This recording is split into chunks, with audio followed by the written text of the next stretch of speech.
Hello guys, welcome back to our channel. तो आज भी हम वही सारी चीज़ें डिस्कस करने वाले हैं जो हमने पहले करी थी। देखते हैं आज हमारा मार्केट कैसा बिहेव किया है। ठीक, 1 आवर के टाइम फ्रेम पे जाते हैं। 1 आवर के टाइम फ्रेम पे हमने काफ़ी दिनों से एक लेवल मार्क करके रखा है, ये वाला लेवल, जिसको हम कह रहे थे कि ये हमारा अच्छा खासा डिमांड जोन की तरह वर्क कर सकता है। प्राइस ने आज क्या किया? प्राइस ने आज मार्केट जो हमारा था वो इस लेवल के नीचे ओपन हुआ है। सी यहाँ पे ओपन हुआ था प्राइस। ठीक है, प्राइस ओपन होने के बाद ही हमारे एक तरीके से सुबह सुबह ही मॉर्निंग में उसने डिमांड जोन को ब्रीच कर दिया था। जैसे मैंने एफ चार्ट के ग्रुप में बताया था कि जो हमारा नेक्स्ट जो सप्लाई जोन रहेगा वो अराउंड ये वाला लेवल रहेगा। ठीक है, अराउंड ये वाले लेवल पे रहेगा। जो प्रीवियस डे का क्लोजिंग प्राइस है वो अच्छी तरह से एक्ट कर सकता है सप्लाई जोन की तरह। तो प्राइस ने भी यही किया, एक हायर हाइस का लेवल बनाते हुए प्राइस ऊपर गई। उसके बाद उसने वहाँ पे एक नेगेटिव कैंडल बनाया। यहीं पे एक सबसे परफेक्ट शॉट बनता था। इसी टाइम पे मैंने अपने एफ चार्ट्स पे मैंने सबको अलर्ट कर दिया था कि यहाँ पे हमारा शॉर्ट पोजीशन बनता है। टारगेट ऑब्वियसली हमारा जो डे लो होता है वहाँ तक का टारगेट बनेगा। और प्राइस ने वैसे ही बिहेव किया। प्राइस ने लोअर लोस का फॉर्मेशन करते हुए प्राइस बिल्कुल नीचे है। जिस तरह से प्राइस हायर राइज का फॉर्मेशन में ऊपर गई, बट अगेन जो सप्लाई था वो स्ट्रॉन्ग था, हमारे मार्केट बियरिश था। तो हमें पता है कि जब भी सप्लाई जोन के आसपास आएगा वहाँ पे हमारी शॉर्ट अपॉर्चुनिटी बनेगी। जैसी सप्लाई जोन पे आया, शॉर्ट अपॉर्चुनिटी बनी, इन्वर्टेड हैमर बना, वहाँ से हमें एक अच्छा खासा प्रॉफिट देखने को मिला। प्रॉफिट बुकिंग दिखी और अच्छा खासा हमें शॉर्ट में प्रॉफिट मिला। ठीक, देखते हैं अब कल कैसे मार्केट बिहेव कर सकता है। कल का भी यही रूल है हमारा। अभी तक जितना भी हमने देखा है, हमने ये नोटिस कर लिया कि जो डिमांड जोन है वो वर्क नहीं कर रहा। यहाँ पे जो 1 आवर का डिमांड जोन था वो फेल हो चुका है। यहाँ पे जो लोअर लोज बन रहा था वो फेल हो चुका है। तो इन शॉर्ट इतना क्लियर हो चुका है कि अब जो नेक्स्ट डिमांड जोन है, प्राइस उससे पहले तो रुकने वाली नहीं है। जो नेक्स्ट डिमांड जोन है वो है 16,500 से लेकर 16,600 के बीच में। तो ये 100 पॉइंट्स का जो इन बिटवीन डिमांड जोन रहेगा। तो प्राइस को हम तब तक बाय करने का हम अच्छे से नहीं सोचेंगे जब तक प्राइस हमारे डिमांड जोन पे नहीं आ जाती। तब तक हमें लगता नहीं है कि मार्केट में एक अप मूव या फिर किसी में कोई पर्टिकुलर स्टॉक में अच्छा खासा अप मूव देखने को मिलेगा। ठीक है, लेट्स सी कि बैंक निफ्टी ने कैसे परफॉर्म किया है। ठीक है, बैंक निफ्टी का जैसे हमने कहा था कि बैंक निफ्टी का ये डिमांड जोन रहेगा। ठीक है, प्राइस ने भी यही किया आज। सुबह सुबह मार्केट ओपन हुआ, ओपन होते ही उसने हमारा जो डिमांड जोन था उसके नीचे ओपन किया था और हमारा डिमांड जोन सुबह ही ब्रेक हो गया था। जिस तरह से निफ्टी में ब्रीच हुआ था उसी तरह हमारा डिमांड जोन बैंक निफ्टी में भी ब्रीच हो चुका था सुबह सुबह। ठीक, लोअर टाइम फ्रेम पे देखते हैं, 5 मिनट्स के टाइम फ्रेम पे देखते हैं। 5 मिनट्स के टाइम फ्रेम पे हमें नोटिस हो रहा है कि प्राइस ने एक हायर हाइस के फॉर्मेशन करके ऊपर जाने की कोशिश करी थी। यहाँ पे प्राइस ने एक हायर हाई के फॉर्मेशन में ऊपर आने की कोशिश करी थी। बट जिस टाइम पे जैसे निफ्टी में हमने मार्क किया था प्रीवियस डे का सप्लाई, इसी तरह हमने बैंक निफ्टी में मार्क करके रखा हुआ था। बट प्राइस जो बैंक निफ्टी था वो आज हमारा काफ़ी वीकर इंडेक्स में से एक था। ठीक है, उसने काफ़ी अच्छे से परफॉर्म नहीं किया। जबकि निफ्टी अपने इस वाले डे हाई के आसपास था, तब बैंक निफ्टी अपनी यहीं के आसपास था। तो जब निफ्टी ने रजिस्ट्रेशन लगा कि प्राइस को डाउन स्टार्ट हो गया था प्राइस का आना, तो बैंक निफ्टी ऑब्वियसली इतना स्ट्रॉन्ग नहीं था, तो इसमें ये मोमेंटम बिल्कुल नहीं बचा। प्राइस एक न्यू हाई क्रिएट नहीं कर पा रही थी और आपको दिख रहा होगा कि यहाँ पे एक लोअर लोज की फॉर्मेशन में प्राइस नीचे की तरफ आती रही। सी, आपको लोअर लोज के फॉर्मेशन में प्राइस नीचे की तरफ आती रही और एक अच्छा खासा हमें डाउनफॉल देखने को मिला। इसमें भी जैसे कि बैंक निफ्टी में हमने बात करी है, बैंक निफ्टी का भी सेम रूल है। बैंक निफ्टी भी प्राइस ऊपर तभी जाएगा जब जो सब डिमांड जोन है, स्ट्रॉन्ग डिमांड जोन उसके आसपास आएगा। इसका स्ट्रॉन्ग डिमांड जोन 3700 के आसपास है।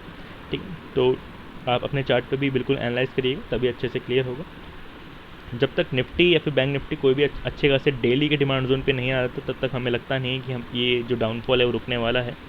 ठीक है, एक बार हम अपना नैस्डैक इंडेक्स भी देख लेते हैं। नैस्डैक इंडेक्स भी फुल ट्राई कर रहा है, वो अपने आखिरी डिमांड के आसपास है। सॉरी, ये वाला चार्ट नहीं है, आई गेस ये वाला चार्ट है। यस, हाँ, तो नैस्डैक का इंडेक्स भी अपने आखिरी डिमांड के आसपास है, बिल्कुल यहीं से बाउंस बैक करने की फुली कोशिश कर रहा है। प्राइस बार बार मोमेंटम दिखा रहा है ऊपर की तरफ, बट लेट्स सी कि प्राइस एक्चुअली में ऊपर जाता है कि नहीं जाता। कोई ना कोई negative news again and again bar bar Nasdaq की तरफ नैस्डैक में आ जाती है, उसकी वजह से मार्केट अगेन वहाँ का बेरिश हो जाता है। बट लेट्स होप कि प्राइस यहाँ से यहाँ तक का अच्छा खासा रिकवरी दिखे, उसके बाद अगर प्राइस को नीचे जाना हो तो जाए। बट अच्छा खासा रिट्रेसमेंट की हमें ज़रूरत है। जब तक यूएस मार्केट में अच्छा खासा रिट्रेसमेंट नहीं होगा, हमारे इंडियन मार्केट में भी अच्छा खासा रिट्रेसमेंट नहीं देखने को मिलेगा, तब तक हमें भी जो रेड कैंडल्स हैं इंडेक्स में 2% 1% का फॉल देखने को मिल सकता है। कल जो हमने इंट्राडे स्टॉक सेलेक्ट किए थे उनकी बात करते हैं। ठीक, हमने जायडेस सेलेक्ट किया था। ओके, 15 मिनट्स का टाइम फ्रेम पे चेक करते हैं, 5 मिनट्स का टाइम फ्रेम पे चेक करते हैं। ठीक है, हमारा सिंपल रूल यही था कल का जो हमने डिस्कस करा था कि प्राइस एक अच्छे खासे रेंज में है। इसका हाई का जैसे ही ब्रेकआउट होगा, जैसे फार्मा सेक्टर हमने कल इंडेक्स भी देखा था कि फार्मा इंडेक्स अपने डिमांड जोन पे है, और डिमांड जोन से अगर कोई मूव आने वाला है तो उसके स्टॉक्स में भी, रिलेटिव स्टॉक में भी अच्छा खासा मूवमेंट हमें देखने को मिलेगा। तो हमें सेम जो हमारा जो सिलेक्टिव स्टॉक था उसमें देखने को मिला। ठीक है, हमने ये हमने नोटिस किया था कि प्राइस एक रेंज में है और इसका रेंज का ब्रेकआउट जब भी होगा तो अच्छा खासा हमें अप मूवमेंट देखने को मिल सकता है। सुबह प्राइस बल्कि गैप डाउन खुली थी, बट यहाँ के जो बायर्स थे, डिमांड ने प्राइस को होल्ड किया, प्राइस को ऊपर लेके गए। यहाँ पे हमें सुबह सुबह ही एक ब्रेकआउट देखने को मिल चुका था।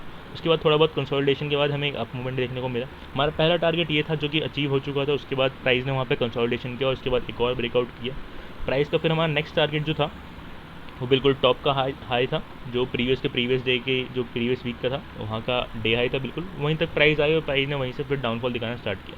तो हमारे दोनों टारगेट थे इसके अंदर जो अचीव हुए थे। ठीक, नेक्स्ट जो हमारा स्टॉक था वो हमने बायोकॉन चूज़ किया था। बायोकॉन हमने चूज़ क्यों किया था कल, उसका रीज़न देख लेते हैं। बायोकॉन हमने ये चूज़ किया था क्योंकि वो प्राइस डिमांड जोन पे आई थी और जो फार्मा सेक्टर है वो भी डिमांड जोन पे है और उसके जो रिस्पेक्टिव स्टॉक है वो भी डिमांड जोन पे है। तो हमने ये नोटिस किया था कि कल प्राइस ने आके वहाँ पे अच्छा खासा हैमर कैंडलस्टिक का फॉर्मेशन किया था। हैमर कैंडलस्टिक का फॉर्मेशन करने के बाद डिमांड जोन पे हमने कल ये रूल बताया था कि जैसे ही आज प्रीवियस डे का कल का जो हैमर का हाई है वो ब्रीच होगा तो हमारी अच्छी खासी एंट्री ट्रिगर हो सकती है। इसी चीज़ को हमने लोअर टाइम फ्रेम पे देखेंगे क्योंकि हमें तो इंटरडे पे ट्रेड करना है। तो हमने ये नोटिस किया कि सुबह सुबह ही प्राइस ने एक रेंज बना रखा था, प्राइस ने उस रेंज का सुबह सुबह ही ब्रेकआउट दिया। यहाँ पे प्रीवियस डे का जो हाई था वो भी ब्रीच किया, अच्छा खासा प्राइस ने मूवमेंट दिखाई। हमारा पहला टारगेट यही था, प्राइस ने वहीं पे आया, प्राइस ने वहाँ पे थोड़ा बहुत होल्ड किया, उसके बाद अगेन ब्रेकआउट देने की कोशिश करी।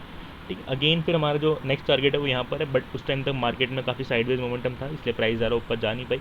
तो कल के लिए भी एक बायोकॉन अच्छा खासा पिक है, अगेन इस वाले लेवल पे आई है, यहाँ से ऊपर जाने की सोच सकते हैं। ओके, जो हमारा नेक्स्ट था वो काफ़ी सारे वैसे स्टॉक थे, फाइनेंस रिलेटेड स्टॉक थे। ठीक है, वो भी देख लेते हैं। ठीक है, बजाज फिंसर हमने चूज़ किया था, 5 मिनट्स में था। हमने ये बात करी थी कि इसके अंदर कि अगर इस ट्रेंड लाइन का ब्रेकआउट हो जाए तो हम ट्रेड के बारे में सोचेंगे, बस ट्रेंड लाइन का ब्रेकआउट नहीं हुआ, बल्कि जो डिमांड जोन था वो फेल हो गया होल्ड करने से और प्राइस ने अच्छा खासा डाउनवर्ड मोमेंटम दिखाया। तो इसमें कोई ट्रेड सेटअप नहीं बना क्योंकि ट्रेंड लाइन का ब्रेकआउट नहीं हुआ तो ऊपर की तरफ प्राइस गई नहीं। ठीक, ठीक, SBI कार्ड हमने चूज़ किया था। SBI कार्ड का हमारा यही रूल था कि प्राइस में अगर ब्रेकआउट होगा ट्रेंड लाइन का तो हम ट्रेड करने की सोच सकते हैं।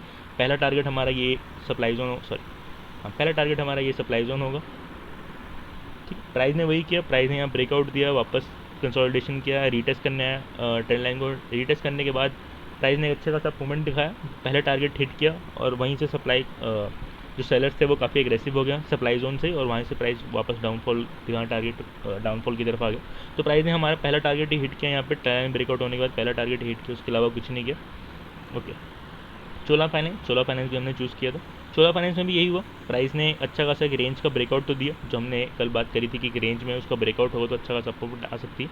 प्राइस ने रेंज का ब्रेकआउट किया बट अगेन पूरे दिन साइडवेज रहा और बैक टू वापस जहाँ से ब्रेकआउट किया था वहीं पे रीटेस्ट करने आ गया। कल शायद से थोड़ा बहुत अप मूवमेंट देखने को मिल सकती है हमें इसके अंदर।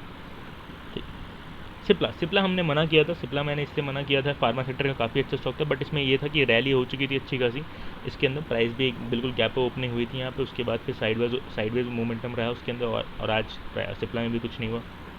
ओके, ठीक है, लास्ट स्टॉक जो हमने चूज़ किया था वो ये था। ओके, प्राइस ने सुबह हमने बात करी थी कि ट्रेंड लाइन का ब्रेकडाउन ही हो गया, उसके बाद जो लो था वो ब्रीच नहीं हुआ तो हमारी जो डाउनवर्ड ट्रेंड का था वो हमारी जो डाउनवर्ड ट्रेंड लाइन का जो ब्रेकडाउन था उसकी एंट्री हमारी ट्रिगर नहीं हुई। उसके बाद जब प्राइस ऊपर गई तो उसके बाद भी उसने ज़्यादा कुछ मोमेंटम नहीं दिखाया, वहाँ पे साइडवेज ही रहा। अगेन यहाँ सप्लाई जोन था, उसको हिट करने के बाद प्राइस वापस से नीचे आ गई, तो इसमें भी हमारा कोई ज़्यादा सेटअप वगैरह नहीं बैठा। कल के लिए क्या है, कल के लिए कल हमारा वीक जो मंथली एक्सपायरी है हमारी का, तो कल के लिए मैं कोई ट्रेड नहीं दे रहा क्योंकि कल काफ़ी ज़्यादा वोलाटिलिटी रहेगी मार्केट में। ठीक, वोलाटिलिटी की वजह से काफ़ी ज़्यादा आपके स्टॉप लॉस वगैरह हिट हो सकते हैं एक ही बार में। ठीक, तो अगर आपको ट्रेड करना है तो बिल्कुल आपको अपना बिल्कुल जो मार्केट में होगा, क्योंकि जो US का मार्केट है वो भी कभी गैप अप गैप डाउन हो सकता है, तो हमारा जो मार्केट होगा वो काफ़ी ज़्यादा वोलेटिलिटी के साथ ओपन होगा। क्या पता 100 पॉइंट्स नीचे गैप डाउन ओपन हो तो जो हमने स्टॉक सेलेक्ट कर रखे होंगे वो भी मार्केट के साथ साथ गैप डाउन फिर गैप ओपनिंग हो, तो ज़्यादा कोई सेटअप वगैरह बैठेगा नहीं हमारा। तो कल के लिए ज़्यादा बेटर यही रहेगा कि लाइव मार्केट में अगर कोई ट्रेड वगैरह दिखेंगे तो हम अपने टेलीग्राम चैनल पे आपको शेयर कर देंगे उसी में। ठीक है, बाकी कल के लिए मैं यही बोलूँगा कल थोड़ा सेफ रह के खेलिएगा, ज़्यादा अमाउंट इन्वेस्ट मत करिएगा क्योंकि कल मंथली एक्सपायरी है, उसमें उसको थोड़ा ध्यान रख के करिएगा। ठीक है, आज के लिए इतना ही, कल मिलते हैं इसी टाइम, कह रहा हूँ। Thank you.